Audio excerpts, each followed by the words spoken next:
नमस्कार, बुलेटिन में आपका स्वागत है। मैं हूं आपके साथ आशा सरमाल। चलिए शुरुआत करते हैं जम्मू कश्मीर से जुड़ी खबरों की। सबसे पहले आपको सांबा लिए चलेंगे, जहां पर आप देखिए नेशनल हाईवे पर किस तरह से एक टैंकर जो पलटने की वजह से वहां किस तरह के हालात उत्पन्न हो गए हैं। जम्मू पठानकोट हाईवे पर टैंकर पलटने की वजह से गैस रिसाव की यहां पर आशंका जताई जा रही है। बाड़ी भावना की ही यहां सांबा के अंदर आप देखिए किस तरह से ये बड़ी खबर देखने को मिल रही है। बाड़ी भावना से सांबा विशेषज्ञों की टीम पहुंची है। हाईवे पर घनी धुंध के कारण ये बड़ा हादसा पेश आया है और टैंकर से रिसाव होने के लिए यहां अगर आशंका जताई जा रही है तो उसे मद्देनजर रखते हुए उपायों में भी प्रशासन जो है वो लग गया है। इस वक्त की बड़ी अपडेट यहां आप देखिए बाड़ी भावना इलाके से देखने को मिल रही है, जहां जम्मू पठानकोट हाईवे पर टैंकर पलट गया है और टैंकर पलटने की वजह से गैस रिसाव होने की आशंका जताई जा रही है कि पूरे इलाके के अंदर गैस का रिसाव हो सकता है। लेकिन उस पर रोक लगाने के लिए उपाय यहां पर किए जा रहे हैं। विशेषज्ञों की टीम को बुलाया गया है और विशेषज्ञों की टीम जो है वो मौके पर पहुंची हुई है। पूरी तरह से कंट्रोल करने की कोशिश की जा रही है। हाईवे पर घनी धुंध होने की वजह से यहां नियंत्रण खो दिया है ड्राइवर ने और उसके बाद ये टैंकर यहां पलट गया है। लेकिन बाड़ी भावना से सांबा के अंदर यहां आप देखिए किस तरह से विशेषज्ञों की टीम पहुंची है और घनी धुंध की वजह से जिस तरह से आप देखिए मौसम विशेषज्ञों की तरफ से भी कहा गया था कि 13 जनवरी तक मौसम यहां जम्मू कश्मीर के अंदर खराब रहने वाला है, धुंध रहने वाली है, कोहरा रहने वाला है, भारी बारिश और बर्फबारी का सिलसिला भी शुरू हो सकता है। लेकिन उस बीच में बाड़ी भावना इलाका है जहां पर ये टैंकर आप साफ अपनी तस्वीरों में भी देख रहे हैं किस तरह से पलट गया है। बीच सड़क में ये टैंकर पलट गया है। हादसा तो फिलहाल आप देखिए एक सामने आया है, लेकिन गैस रिसाव होने की आशंका जताई जा रही है, जिसमें विशेषज्ञों की टीम ने यहां पर मोर्चा संभाल लिया है। ऋषि खजूरिया हमारे संवाददाता हमारे साथ जुड़ चुके हैं। ऋषि, किस तरह से उपाय वहां पर किए जा रहे हैं, क्या कुछ हालात हैं इस वक्त वहां? देखिए, आपको बता दूं कि बड़ी भावना नहीं बल्कि सांबा में पेश आया सड़क हादसा। आपको बता दें कि जम्मू पठानकोट राष्ट्रीय राजमार्ग सांबा के चिची मंदिर से ठीक 200 मीटर पहले ये सड़क हादसा पेश आया। यहाँ पर एक गैस टैंकर जो है वो जो पलट गया है सड़क के बीचों बीच। और हमें जो जानकारी मिल पा रही है, हमने मौके पर भी जाकर देखा कि जो गैस टैंकर जो सांबा की तरफ से जम्मू की ओर जा रहा था और जो 6 लेन का काम यहाँ पर लगातार जारी है और उसी 6 लेन के पास ये सड़क हादसा पेश आया चिची माता मंदिर के पास। बताया जा रहा है कि शायद धुंध कोहरा काफी ज्यादा था और उसकी वजह से चालक जो है वो देख नहीं पाया कि यहाँ से टर्न लेना है या नहीं लेना, तो शायद ओवर स्पीडिंग भी एक कारण बताया जा रहा है। यानी ओवर स्पीडिंग और धुंध कोहरा ये 2 कारण बताए जा रहे हैं। अभी फिलहाल मौके पर पुलिस, ट्रैफिक पुलिस और फायर ब्रिगेड की टीम मौके पर पहुंची है, क्योंकि गैस टैंकर है और गैस टैंकर जिस तरह से पलट चुका है तो यहाँ पर नुकसान होने का खतरा बढ़ चुका है। शायद गैस का रिसाव ना हो जाए, क्योंकि ये सारा का सारा कैप्सूल जो है ये लोड है गैस का। और यहाँ पर अब बताया गया कि यहाँ मौके पर बड़ी ब्रह्मना का जो गैस प्लांट है वहां से एक टीम मौके पर पहुंची है, जो आप पूरा टेक्निक का इस्तेमाल कर इस टैंकर को यहाँ से ठीक है। अपने दर्शकों को एक बार यहाँ पर क्लियर जरूर करना चाहेंगे कि बाड़ी भावना से विशेषज्ञों की जो टीम है वो जिला सांबा के अंदर पहुंची है, जहां पर ये गैस का रिसाव होना बताया जा रहा कि आशंका यहाँ पर ये जताई जा रही है। लेकिन ऋषि, सवाल यहाँ पर यह है कि क्या पूरे इलाके को कॉर्डन किया गया है वहां, क्योंकि अगर गैस लीक हो रही है तो अभी फिलहाल कोई ऐसा रिस्क नहीं है। लेकिन जिस तरह से ये टैंकर पलट चुका है सड़क के बीचों बीच, तो यहाँ पर डीजल लगातार इसका लीक हो रहा है। लेकिन अंदर जो हमने खुद देखा मौके पर जाकर कि कुछ जो अंदर कैबिन की लाइट्स है वो ऑन थी और इससे स्पार्क होने का खतरा जो वो रहता है गैस रिसाव अगर हो जाए। हालांकि अभी गैस रिसाव तो नहीं है, लेकिन इसे जल्दी से जल्दी यहाँ से शिफ्ट करना होगा, कोई बड़ा हादसा ना हो जाए। उसी को लेकर यहाँ पर विशेषज्ञों की टीम जो वो मौके पर पहुंच चुकी है और ट्रैफिक की व्यवस्था को भी यहाँ पर सुचारू करने के लिए ट्रैफिक पुलिस की बात करें तो वो मौके पर है। स्टैंड बाय मोड पर फायर ब्रिगेड की गाड़ियों को यहाँ पर तैनात कर दिया गया है। और अभी मुझे लगता है कि जिस तरह से विशेषज्ञों की टीम पहुंच गई है तो यहाँ से जल्दी शिफ्ट किया जाएगा, क्योंकि बताया जा रहा है कि जो चालक है इस टैंकर का, गैस टैंकर का, वो गंभीर रूप से घायल हुआ था जब ये सड़क हादसा पेश आया। उसे जिला अस्पताल सांबा में इलाज के लिए शिफ्ट किया गया है। लेकिन अभी पुलिस ने मौके पर पहुंचकर जो मौका संभालने की कोशिश की है, लेकिन जल्दी से जल्दी विशेषज्ञों की टीम जो वो लगातार वहां काम कर रही है और उम्मीद है कि जिसे जल्दी से जल्दी शिफ्ट किया जाएगा गैस रिसाव के पहले, क्योंकि डीजल लीक हुआ उससे भी कहीं ना कहीं खतरा जो बढ़ जाता है। और ये कोई छोटा हादसा नहीं है, बहुत बड़ा हादसा है, लेकिन शायद तो यही आग लगने का खतरा रहता है ऋषि, और जल्दी से इलाके को कॉर्डन करने की जरूरत है। विशेषज्ञों की टीम को वहां पर काम करने की जरूरत है, जो कर भी रहे हैं। गनीमत इसमें ये रही कि जो हाईवे पर ये सड़क हादसा पेश है और इसके आसपास आबादी भी कम है। अगर ये कहीं मेन हाईवे पर पेश आता था तो पर तांबा मुख्य चौक के आसपास, तो वहां पर खतरा बढ़ सकता था।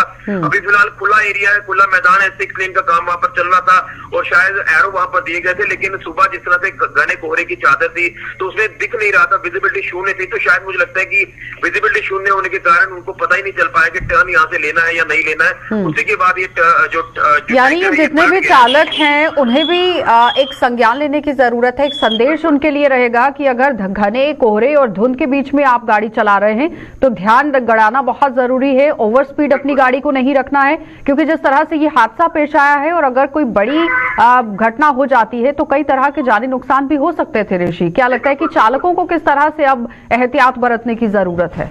देखिए, बिल्कुल सही कहा आपने। अभी भी हम हाईवे पर मौजूद हैं और लगातार हम कुछ कैप्चर अपने कैमरा में तस्वीरें कर रहे हैं इस घने धुंध कोहरे की, और कहीं ना कहीं विजिबिलिटी अचानक से कम हो जाती है, अचानक से सूर्य देवता निकल जाते हैं, यानी कहने से आग में चोली जो मौसम की लगातार देखने को मिल रही है। ठंड इतनी ज्यादा, कोहरा इतना ज्यादा है कि पिछले दिनों से लगातार हम देख रहे हैं कि सुबह का वक्त और शाम का वक्त जो है वो इतना ज्यादा क्रिटिकल हो जाता है। जिस तरह से धुंध पड़ती है तो यहाँ इस धुंध कोहरे में कहीं ना कहीं संज्ञान जरूरत है। ओवर स्पीडिंग ही एक मुख्य कारण जो वो सड़क हादसों का बनता है, और इस धुंध कोहरे में अब मुझे लगता है कि स्पीड को लिमिट में रखकर जो वो गाड़ी चलानी होगी। ये एक कहीं ना कहीं संज्ञान लेने वाला जो हादसा है ये पेश आया। अब यहाँ से संज्ञान लेने की जरूरत है कि धुंध कोहरे में गाड़ी काफी ठीक है ऋषि, बहुत बहुत धन्यवाद फिलहाल जुड़ने के लिए। तो आपने देखा कि जिला सांबा के अंदर एक बड़ा हादसा ही इसे कहा जाएगा, लेकिन फिलहाल जानी नुकसान तो कोई नहीं हुआ है। लेकिन जल्दी से आप देखिए, विशेषज्ञों को भी इस पर काम करने की जरूरत है, क्योंकि अगर रिसाव ज्यादा होता है तो कहीं ना कहीं हादसा जो है वो पेश आ सकता है। तो इस पर गौर फरमाने की जरूरत है प्रशासन को, और जल्द से इस टैंकर को हटाने की भी जरूरत है। आगे बढ़ जाएंगे, एक और बड़ी खबर से आपको रूबरू करवा देते हैं। डोडा अब आपको लिए चलते हैं, जहां पर आप देखिए सड़क हादसों का सिलसिला बदस्तूर जारी हो चुका था, लेकिन इस बीच में डोडा में सड़क हादसों को रोकने के लिए प्रशासन ने अब कदम उठा लिया है। नेशनल हाईवे 244 पर क्रैश बैरियर्स लगाने का काम शुरू कर दिया गया है, और पुल डोडा से खलेनी तक 3 किलोमीटर सड़क मार्ग पर क्रैश बैरियर्स यहां पर लग रहे हैं, और आए दिन हो रहे हादसों को यहां टालने के लिए, लोगों की जान को बचाने के लिए ये एक बड़ा कदम माना जा रहा है। देर आए दुरुस्त आए, मगर आए तो सही, लेकिन आप देखिए अभी भी काम कब तक पूरा होगा ये बड़ा सवाल है, क्योंकि अक्सर आपने देखा था कि जिला डोडा के अंदर कई तरह के सड़क हादसे पेश आए हैं। अगर डोडा के रास्ते की बात करें, भद्रवा की बात करें, ठाठरी की बात करें, किश्तवाड़ की बात करें, तो यहां पर अमूमन आपने देखा कि सड़क हादसे किस तरह से पेश आते हैं। चेनाब दरिया के अंदर गाड़ियां गिर जाती है। क्रैश बैरियर लगाने की बार बार यहां मांग उठ रही थी, लेकिन उसके बावजूद भी काम नहीं हुआ था। लेकिन अब आप देखिए, एक बार फिर से प्रशासन की तरफ से एक बड़ा दावा जरूर पेश किया गया है कि क्रैश बैरियर्स लगाए जाएंगे, और इसका काम शुरू कर दिया गया है। और पुल डोडा से खलेनी तक 3 किलोमीटर सड़क पर ये क्रैश बैरियर्स यहां पर लगाए जाएंगे, और आए दिन जो सड़क हादसे पेश आ रहे हैं इस पर कहीं ना कहीं रोक जरूर लगेगी, क्योंकि कल आपने देखा कि एक खुलासा किस तरह से यहां पर हुआ है, लेकिन उस बीच में नेशनल हाईवे 244 की बात करें तो क्रैश बैरियर्स लगाने का काम यहां पर शुरू कर दिया गया है। तो फिलहाल इसी खबर पर ज्यादा जानकारी के लिए वसीम गत्तू हमारे संवाददाता हमारे साथ जुड़ चुके हैं। वसीम, काफी पुराने समय से ये मांग उठ रही थी कि क्रैश बैरियर्स जो है वो होने चाहिए, क्योंकि जिस तरह से सड़क हादसे रुकने का नाम नहीं ले रहे थे, क्या लगता है कितना फायदा इन क्रैश बैरियर्स से होगा, और आगे की रोड पर भी किस तरह से क्रैश बैरियर्स लगाने की जरूरत है, क्योंकि सिर्फ महज अभी 3 किलोमीटर की ही बात हुई है।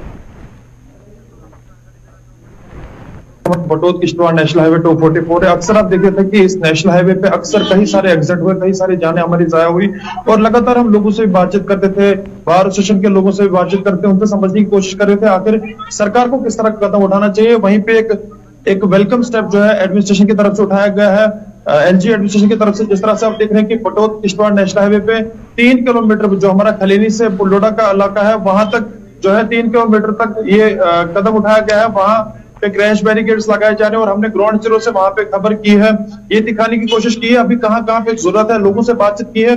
जिस तरह से बटोद ये जो हमारा खैनी से पुलडोडा तक ये 3 किलोमीटर पे ये लगाया गया है, वहीं पे हम बात करें तो ये एलजी एडमिनिस्ट्रेशन के डायरेक्शन पे ये सारा काम हुआ है। और फिर से हम देख रहे हैं कि जो हमारा नेशनल हाईवे 244 है वहां पे एनएचडीसीएल कंपनी जो काम कर रही है, एलजी एडमिनिस्ट्रेशन ने एक डायरेक्शन फिर से उनको दी है कि वहां पे पूरे इस रास्ते को कैमरास लगाए जाएं, ताकि ये कारण ढूंढा जाए किस कारण गाड़ियां हादसे का शिकार होती हैं। और एडमिनिस्ट्रेशन को ये डायरेक्शन भी दी है कि जहां जहां पे फिर से जरूरत है क्रैश बैरिकेड की, वहां पे क्रैश बैरिकेड्स लगाए जाएं। और आपकी जानकारी के लिए बताना चाहूंगा, जो हमारा 3 किलोमीटर जहां पे क्रैश बैरिकेड्स लगाए गए हैं ये आरएनपी डिपार्टमेंट के अंडर आता है और आरएनपी डिपार्टमेंट ने जल्द से जल्द इस पे काम किया। आपने देखा होगा कि किस तरह से वहां पे क्रैश बैरिकेड्स लगाए जा रहे हैं और लोगों से भी हमने राय ली, लोगों से भी जानने की कोशिश की। लोगों का ये भी कहना है कि एक टीम बनाई जाए चुनाव खित्ते के अंदर, वो जानने की कोशिश करेगी किस कारण गाड़ियां हादसे का शिकार होती हैं। लोग कहीं ना कहीं काफी ज्यादा खुश हैं एलजी एडमिनिस्ट्रेशन से, जिनने फौरी तौर पे इस पे काम किया। और लेकिन ये सिर्फ 3 किलोमीटर की बात हो रही है, असर इलाका है जहां पर काफी तरीके से एक्सीडेंट्स जो है वो देखे जाते हैं। क्या लगता है कि पूरे इलाके को कवर करने की जरूरत थी? पूरे रास्ते पर कहां पर स्ट्रेच ऐसे हैं जो बहुत ज्यादा रिस्की हैं, जिन्हें कवर करने की जरूरत है? देखिए, हमारा किश्तवाड़ तक ये एरिया जो है गंदों का इलाका है, भद्रवा का इलाका है, कई सारे रास्ते, हमारा मरमत का रास्ता है, डोडा की सिटी के साथ जो इलाका जुड़ता है जैसे भारत का इलाका है, वहां पे लोगों का ये भी डिमांड है कि वहां पे क्रैश बैरिकेड्स लगाए जाएं ताकि हमारे रास्ते जो है वो सेफ रहे और ड्राइवर को भी काफी अच्छे कॉन्फिडेंस में वो गाड़ी चलाए। और ये भी मानना है कि लोगों की गलती से भी गाड़ी हादसे का शिकार होती है। फोन का इस्तेमाल किया जाता है, रैश ड्राइविंग की जाती है, सीट बेल्ट का इस्तेमाल नहीं किया जाता है। ये भी जो है बताया गया कि इस कारण भी गाड़ियां हादसे का शिकार होगी और होती भी हैं। और उम्मीद ही करेंगे कि आने वाले टाइम में जो जहां पे भी जरूरत है क्रैश बैरिकेड्स की, वहां पे इस जगह पे इंस्टॉल वहां पे भी किए जाएंगे। जी चलिए, बस बहुत बहुत धन्यवाद जुड़ने के लिए। तो फिलहाल आपने देखा कि अच्छी खबर जो है वो जिला डोडा से सामने आई है, जहां पर सड़क हादसों पर रोक लगाने के लिए एलजी प्रशासन की तरफ से काम किया गया है। लेकिन सवाल यहां पर यह है कि सिर्फ महज 3 किलोमीटर का ही ये इलाका नहीं है डोडा और खलैनी के अंदर, यहां पर और भी कई ऐसे स्ट्रेचेस हैं जो बहुत खतरनाक हैं। वहां पर भी इसी तरह से क्रैश बैरियर्स लगाने की जरूरत है, जो आए दिन हादसों का शिकार लोग जहां पर होते हैं। तो ऐसे सारे इलाकों की निशानदही करने की जरूरत है और वहां पर भी क्रैश बैरियर्स लगाने की जरूरत है। आगे बढ़ जाएंगे, अब आपको रामबन लिए चलते हैं और रामबन से आपको एक खबर दिखा देते हैं, जहां पर आप देखिए आम जनता के लिए जो मूलभूत सुविधाएं रखी गई थी उस पर किस तरह से काम किया जा रहा है। रामबन जिले के अंदर दूरदराज इलाके में अभी भी सड़कों से मरहूम है यहां पर आम जनता, और वायरल वीडियो ने यहां प्रशासन के दावों की पोल खोल दी है। गढ़ी और कमेर पंचायत है जो अभी भी अनदेखी का शिकार हो रहा है। मरीजों को कंधे पर यहां लाद कर आप देखिए किस तरह से अस्पताल तक पहुंचाने की कोशिश होती है। लेकिन सवालिया निशान यहां पर यह है कि सरकार की तरफ से जो बड़ा दावा पेश किया जाता है कि दूरदराज के इलाकों के अंदर सड़क संपर्क जो है वो साधने की कोशिश हो रही है। आम जनता को यहां पर पूरी तरह से यहां आप देखिए किस तरह बात कही जाती है कि मुकम्मल तरीके से काम हो रहा है, लोगों को पूरी तरह से सहूलियत जो है वो दी जा रही है। लेकिन उस बीच में आम जनता ने किस तरह से ये पोल खोल दी है। वायरल एक वीडियो हो रही है जिसपे मरीज को आप देखिए गढ़ी और कमेर पंचायत है जहां अभी भी किस तरह मरीज को अस्पताल तक पहुंचाना पड़ रहा है। मरीज को कंधों पर लेकर अस्पताल तक पहुंचाना पड़ रहा है। रास्ते का कोई संपर्क नहीं है, गाड़ी नहीं वहां पर जा सकती है, तो काफी परेशानी के दौर से वो लोग गुजरते हुए नजर आ रहे हैं। तो साफ वीडियो जो वायरल हो रही है वो आप अपनी टीवी स्क्रीन पर देख रहे हैं। देखिए किस तरह से इस सड़क के ऊपर से लोग यहाँ एक मरीज को अपने कंधे पर ले जा रहे हैं अस्पताल की तरफ। अब यहाँ सवालिया निशान ये बनता है कि आखिर जो बड़ा दावा पेश किया जाता है उसमें कितनी सच्चाई है। तो जरा इन तस्वीरों की ओर गौर फरमाने की जरूरत है। जो बड़े बड़े दावे, योजनाएं और परियोजनाओं को लेकर किए जाते हैं उनमें कितनी हकीकत है वो ये तस्वीरें साफ बयां कर रही हैं। नदीम हमारे संवाददाता हमारे साथ जुड़ चुके हैं। नदीम, साफ तौर पर वीडियो जो है वो कहीं ना कहीं प्रशासन की पोल खोल रही है। क्या लगता है कि अभी तक सड़क संपर्क क्यों नहीं है और विभाग की नजर इस इलाके तक क्यों नहीं पहुंच पाई? मैं आपको एक चीज बता दूं, ये घाट मंजर वीडियो कुल मिलाकर अगर हम देखें, क्योंकि एक तरफ तो हमारे पास 2 पार्ट्स है काम करने के लिए, हम एडमिनिस्ट्रेटिव पार्ट की बात करते हैं और दूसरी तरफ हमारे पास वो लोग होते हैं जो लोगों का वोट जीतने के बाद हासिल करने के बाद जैसे ही जीत हासिल होती है तो एक अच्छी कुर्सी पर बैठते हैं। और सवाल आज उनकी परफॉर्मेंस पर है, जो सरसब्ज बाग दिखाते तो है लोगों को कि जनाब आप हमें वोट दीजिएगा, आपकी हर प्रॉब्लम को दूर किया जाएगा, लेकिन उसके बाद एक चीज वो ऐसी रख लेते हैं, यानी हर इलेक्शन में आप उसे वोट बैंक के बतौर इस्तेमाल करेंगे, लोगों का वोट हासिल करने के लिए लोगों को ललचाएंगे। तो इसी तरह की ये घाड़ी पंचायत की हमारे पास तस्वीरें तो हैं, लेकिन जब आप कमेत पंचायत पे जाएंगे, जब हमारे पास चक्का की जो A2 पंचायत है वहां पर जाएंगे, नीलमन कुंडलू का इलाका है, ठाठा का इलाका है, या फिर पाथरी का इलाका है, सोली का इलाका है, जहां पे रोड कनेक्टिविटी है नहीं। हालांकि मौसम गर्मा की बात करें, मौसम गर्मा के दौरान लोगों के सामने परेशानियां कम रहती है, लेकिन आज की डेट की जब हम बात करें, जहां हम देख रहे हैं कि सर्दी का कहर एक तरफ और दूसरी तरफ हम देखें कि महकमा मौसमियात की पेशन गोई भी है कि मौसम खराब होगा, और अगर मौसम खराब होता है तो इन लोगों के सामने दिक्कतें रोड कनेक्टिविटी की न होने की वजह से काफी बढ़ जाती हैं। एक तरफ तो वहां पे कोई हेल्थ सेंटर इस तरह का है नहीं कि लोकल लेवल पे पेशेंट का ट्रीट किया जाए, वहां से लोगों को आप कांधे पर लाएं और सड़क तक पहुंचाएं और लगभग 3, 4, 5 किलोमीटर का सफर आपको तय करना है। लेकिन नदीम, यहाँ पर सवाल एक और है ना कि अगर मरीज बहुत ज्यादा इमरजेंसी में है, रास्ते में कोई भी घटना घट सकती है, तो उसका जिम्मेदार कौन है? जी बिल्कुल, देखिए आशा, मैं आपको एक चीज बता दूं कि इस वक्त अगर हम कहें कि इसका जिम्मेवार कौन, तो जिम्मेवार वो लोग भी हैं जो लोगों से वोट बटोरते हैं और वो लोग भी हैं जो हम देखते हैं कि कहते हैं कि नहीं जना प्रोजेक्ट रिपोर्ट सब कुछ किया है। अभी देखेंगे जब आप डेमोक्रेसी रिपब्लिक डे या फिर इंडिपेंडेंस डे पर जब आप देखेंगे स्पीच होंगी और बड़ी लेंथ मापी जाएंगी कि हमने इतना काम किया है, इतनी रोड की हमने अर्थ कटिंग की है, इतनी हमने ब्लैक टॉपिंग की है। लेकिन कुल मिलाकर जब हम ग्राउंड जीरो पर जाएंगे तो वहां पे इस तरह की तस्वीरें सामने निकल कर आती हैं, जहां 5-6 किलोमीटर पैदल चलने के बाद आज एक पेशेंट को अस्पताल या सड़क तक पहुंचाया जाता है। तो कुल मिलाकर हम कहें कि राजगढ़ के घाड़ी पंचायत की तस्वीर बयां कर रही है और जो भी दावे किए जाते हैं, चाहे मरकजी सरकार की जानिब से देखें, लोकल लेवल की जो पॉलिटिशियंस है उनकी तरफ से देखें या फिर लेफ्टिनेंट गवर्नर विधायकों की तरफ से क्या आवाज को आम जनता की विभाग तक नहीं पहुंचाया गया? कमियां कहां पर रह गई? क्योंकि वोट बैंक बटोरने के लिए लोग आम जनता के बीच में पहुंचते हैं, लेकिन अगर इस तरह से काम हो रहा है तो कहीं ना कहीं सवालिया निशान हर किसी पर उठ रहा है, चाहे वो विभाग है, चाहे वो विधायक है, चाहे वो डीडीसी है, बीडीसी है। जी बिल्कुल, देखिए आशा, मैं आपको एक चीज बता दूं, क्योंकि देखिए हमारे पास पहले तो असेंबली इलेक्शंस होते थे और पार्लियामेंट्री इलेक्शंस होते थे और उस वक्त डिफरेंट पॉलिटिकल पार्टीज के लोग लोगों तक पहुंचते थे कि आप हमें वोट दीजिएगा, इसके बदले में हम आपका ये काम करेंगे। लेकिन हमने देखा कि उस दौरान तो इस तरह का कोई काम हुआ नहीं। लेकिन आज की डेट में जब हम देखते हैं, हमारे पास बीडीसीज और डीडीसीज भी हैं, अगर के वो काम करना भी चाहते हैं, लेकिन उनके पास फंड्स इतने ज्यादा है नहीं कि 5-6 किलोमीटर रोड जो है बना सके, क्योंकि उनकी जो ज्यूरिसडिक्शन है वो 7, 8 या 10। लेकिन पिछले दिनों तो बहुत बड़ी खबरें सामने आई थी कि करोड़ों रुपए के फंड्स जो हैं वो डीडीसीज अब लगा सकते हैं।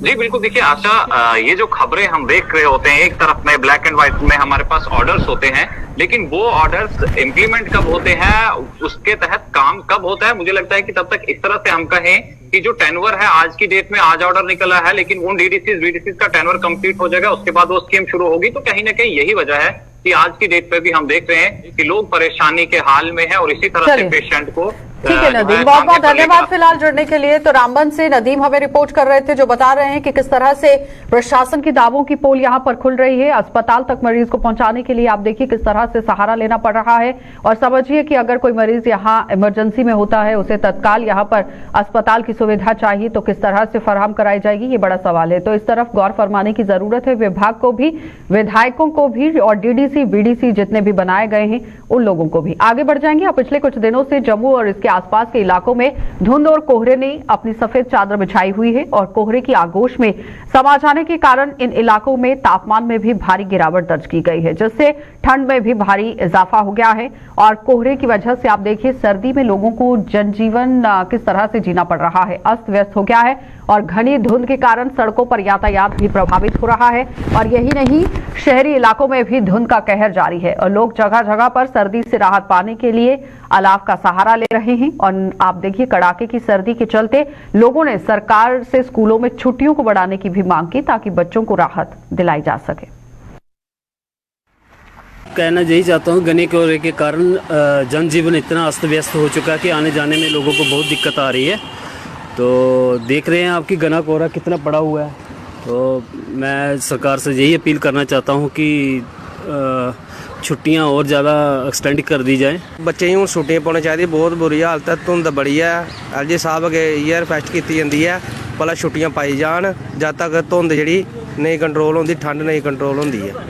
एक्सीडेंट होने के बड़े चांस ने, देखो धुंध च कुछ नहीं लब्भा। देखिए सर्दी तो बहुत है, आज 3-4 दिन हो गए कि सूरज भगवान के दर्शन नहीं हुए हैं, धुंध भी है, कोहरा भी है, बहुत मुश्किल आ रही है। और कोहरे में तो वैसे भी दिक्कत आती है।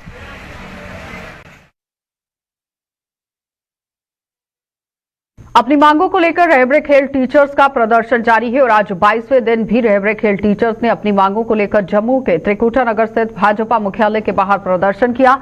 और प्रदर्शन कर रहे इन टीचर्स के मुताबिक उनकी वाजिब मांगे हैं, लेकिन सरकार वादा करने के बावजूद भी वादा खिलाफी कर रही है, जिससे वो आर्थिक तंगी और मानसिक तनाव से गुजर रहे हैं।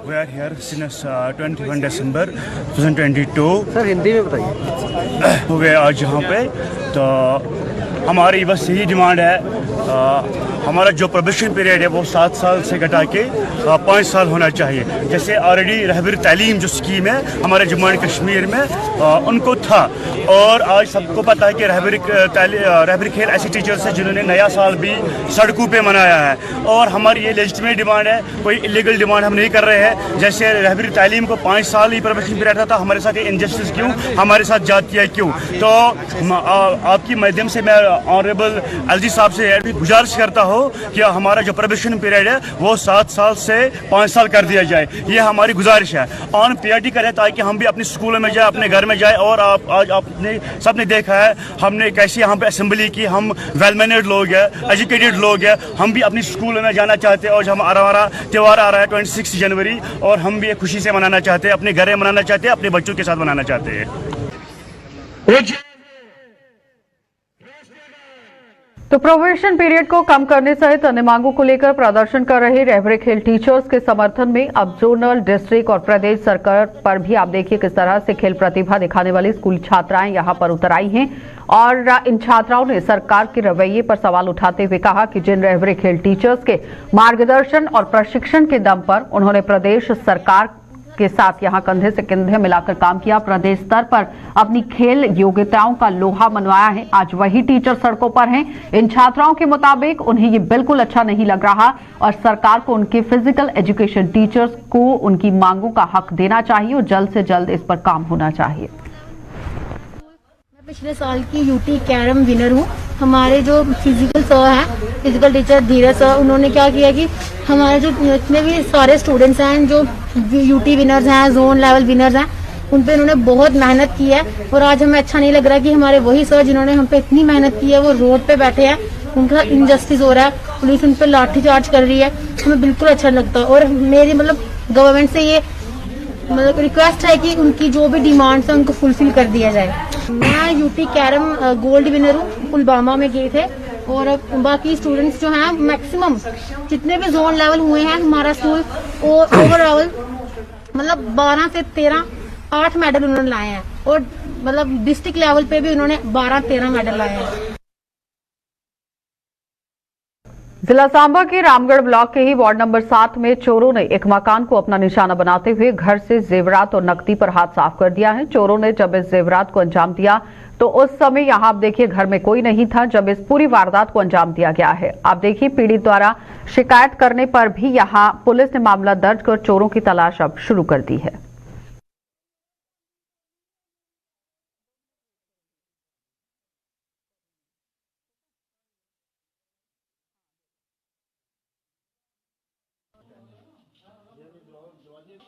अपनी कुड़ी नूं त्यार देने वास्ते नाले तो सतवाह मैं चल सुन लैनी आ तो मैं 5:15 खत्म होया मैं आई हाँ घर।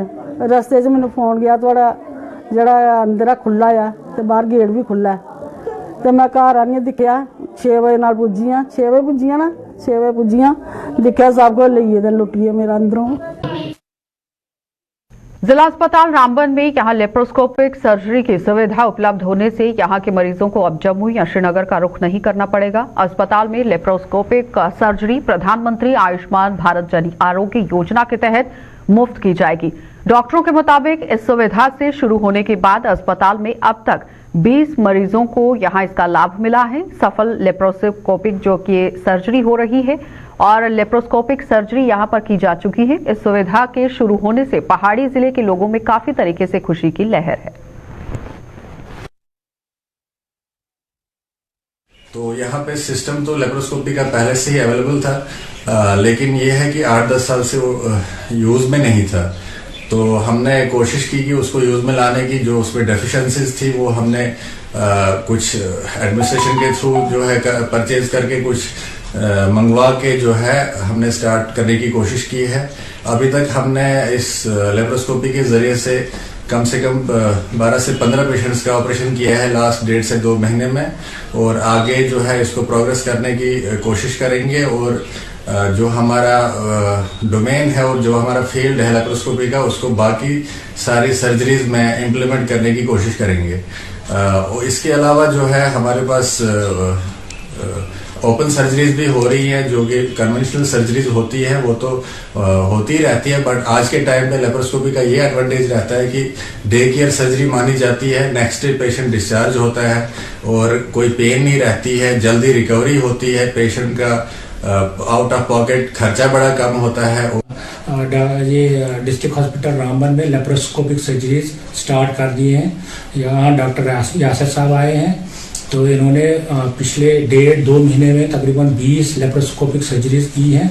इनमें से लेप्रोस्कोपिक गॉल ब्लैडर ऑपरेशन हुए हैं, लेप्रोस्कोपिक अपेंडिसेक्टमी हुई है और दीगर भी ये जो लेप्रोस्कोपिक सर्जरीज हैं वो हम करने की कोशिश कर रहे हैं। तो हालांकि थोड़ी हमें प्रॉब्लम्स आ रही हैं कि, लेकिन हम बहुत कोशिश कर रहे हैं कि हम हर किस्म की लेप्रोस्कोपिक सर्जरीज यहाँ करें। मुझे दर्द अचानक शुरू हुआ रात को और रात में बहुत ज़बरदस्त दर्द था। फिर जैसे ही सुबह हम ओपीडी में पहुँचे डॉक्टर साहब के पास, तो डॉक्टर साहब ने आते ही हमें पहली कंसल्टेशन जो पहला ही डायग्नोज किया कि आपकी सर्जरी होने वाली है। तो बिना टेस्ट के ही डॉक्टर साहब ने ये बता दिया कि आपकी सर्जरी हो पाएगी और फिर इसने हमें सिटी स्कैन के लिए और बाकी CBC KFT LFT सब टेस्ट करवाने के लिए कहा। तो सारे टेस्ट करके फिर डॉक्टर साहब ने उसी टाइम की कल सुबह या कल दोपहर को आपकी सर्जरी होने वाली है।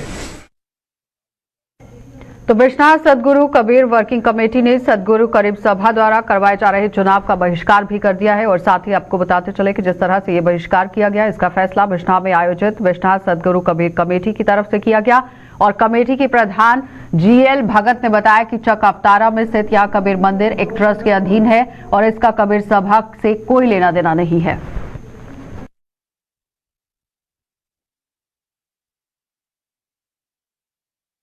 चलिए बुलेटिन में फिलहाल इतना ही। देश और दुनिया की खबरों के लिए आप बने रहिए गुलिस्तान न्यूज के साथ।